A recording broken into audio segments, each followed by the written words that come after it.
I've been suffering all my life! I'm sorry. It's not enough. I'm gonna need you all to weigh in the comment section on this video and tell me what you think about this topic, because this weekend I got involved in a Twitter thread involving many streamers and content creators offering feedback on Warlocks and taking a stance openly that Warlocks are in need of a very specific nerf. Now, I'm going to break down what that nerf is and why they want it in a moment, but let me just say up front that I play all classes. And these past 3 seasons, I have not been maining Warlock like I typically do. I found great success with other subclasses and tend to favor them of late, but I certainly took the opposite stance to this specific proposed nerf and openly oppose it. And I'm going to explain that position in this video. But let me just say to all of the people who are involved in that thread, I really value the discussion. I like that we were all very respectful, and I certainly respect the opinions and thoughts of my peers, even when they differ from mine. So this certainly is not a smear video or discussion in any capacity. I really enjoyed that conversation, and I'm looking forward to breaking down my thoughts to my community here in this video. All right, enough beating around the bush. The nerf that they're looking to line up is a nerf to the Ophidian Aspects exotic gauntlets. Yeah, they're taking the stance that Ophidians are overpowered and they need to be reeled back in by the Sandbox team. So, to recap, the Ophidian Aspect exotic gauntlets for the Warlock, they grant a plus 32 handling and reload speed buff to your weapons, and a 2-meter buff to the melee range on your Warlock standard melee. So to put that into perspective, that's exactly half a meter less than you can reach with the Synthoceps, which are the king of melee lunge distance exotics. The argument that these folks are making, and I want to be clear that even though I disagree with them, still respect their thoughts and criticisms here, but their argument is that Ophidians grant too many buffs, and they need to have that melee distance buff removed from them or severely limited. Many of them have cited the usage rates for Ophidians last week in this. Currently in endgame PvP activities, Ophidian Aspects are used by 39% of all Warlocks. Overall, they're used 8.3% of the time behind Dune Marchers and Stompies, the other neutral exotics for the other classes. Alright, so they want these gauntlets nerfed ASAP. But I'm going to tell you right now that I absolutely cannot get on board with a nerf to the Ophidians in the current landscape of endgame PvP. And I'm going to tell you why. For example, in endgame PvP right now, there are more Night Stalkers alone than there are all Warlock subclasses combined. That's right, if you add up all the Dawnblades, all the Voidwalkers, the Stormcallers, and the Shadebinders all together in one pile, that pile would still be smaller than the number of Night Stalkers alone. And the same is almost true for the Striker Titans as well, as they have an overall usage rate of 20.4% alone to Warlock's combined 22%. Warlock usage this weekend actually continued to decline, while Hunter usage continued to go up compared to last week. To use a bit of hyperbole, you can't pay people to play Warlock in endgame PvP activities right now. So just on principle alone, I'm having a hard time wanting to take a swing at the most popular exotic armor choice for Warlocks when they struggle so much to be relevant when winning matters as it is. If the Ophidians take a hit, that's going to be reflected immediately in another stark drop-off in Warlock usage, further damaging the variety in PvP. Another point I'd like to make, Ophidians are a very strong exotic, no doubt, and a lot of that usage rate is owed to that fact. But I would also argue that other exotics aren't used as regularly because many of the exotics for Warlocks of late have been pretty weak in PvP.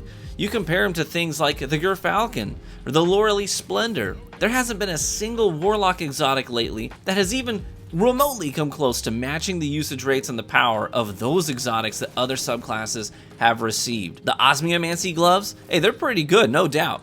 But those came out at the release of the Witch Queen, and compared to the Renewal Grasps at the time, and the Lorelei Splendor, hey, they were in a different league altogether.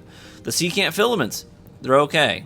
But the thing that sucks about them is that they were a poor replacement. They are a poor replacement for an ability that used to be intrinsic to Voidwalkers. We just had it.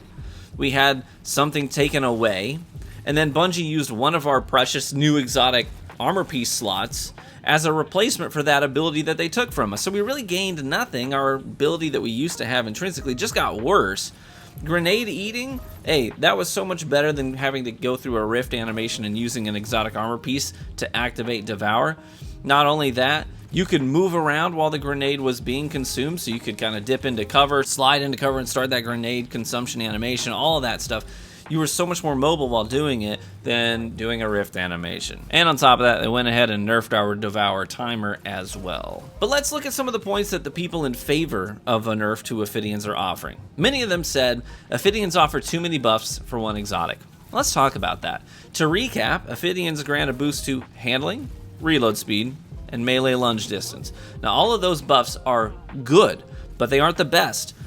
Other things offer bigger bonuses in those stat categories, so a broad sweeping exotic that offers good bonuses to a few values but not the best bonuses? Is that too much? Let's think about other things. Dune Marchers, for example, they offer a buff to sprint speed, slide distance, and they chain arc damage to anyone within 20 whole meters and can tag the same player multiple times. Seems fair in comparison to me. Let's consider the Young Ahamkara Spine. These are my favorite exotic on my hunter. They offer fastball for free. They give you an enhanced trip mine that does big damage in a bigger radius with no damage fall off if you're further away from the explosion, while also offering 33% energy refunded anytime ability damage is applied to a target, while also buffing the timer on the trip mine threefold. That's a whole freaking list of things that one exotic does. So this argument that Ophidian aspects offer too many buffs, to me, is pretty easily refuted.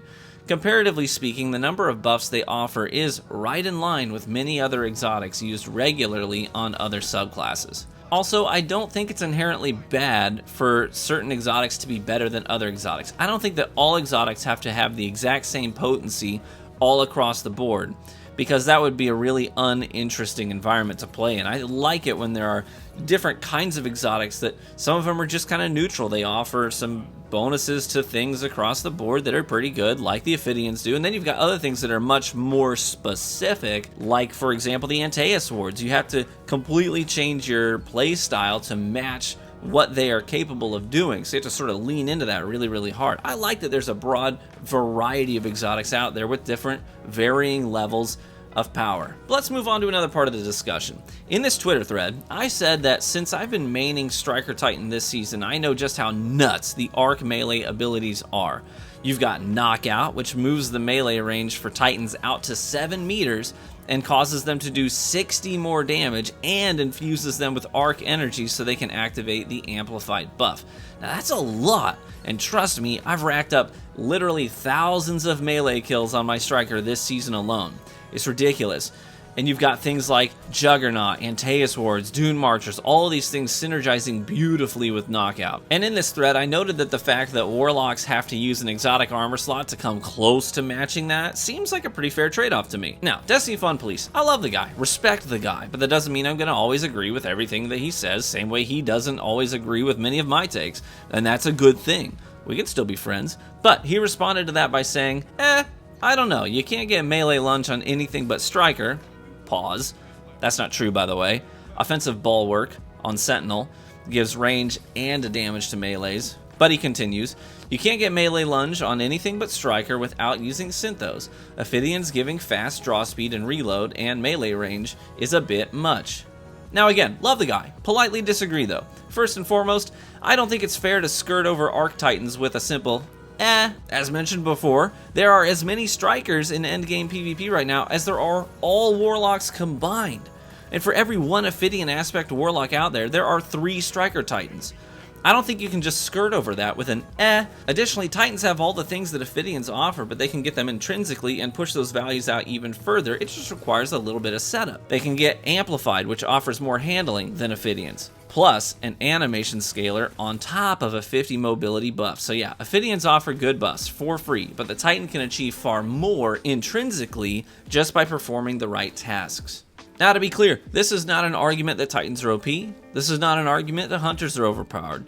This is me saying, I just don't think this is the right time to be targeting one of the main things keeping Warlocks relevant in endgame PvP right now. So that's mostly the gist of the argument. I know that Glow offered some insight saying he doesn't like to nerf things based on usage rate, but on their strength. and I totally understand that sentiment and agree with it to a certain degree.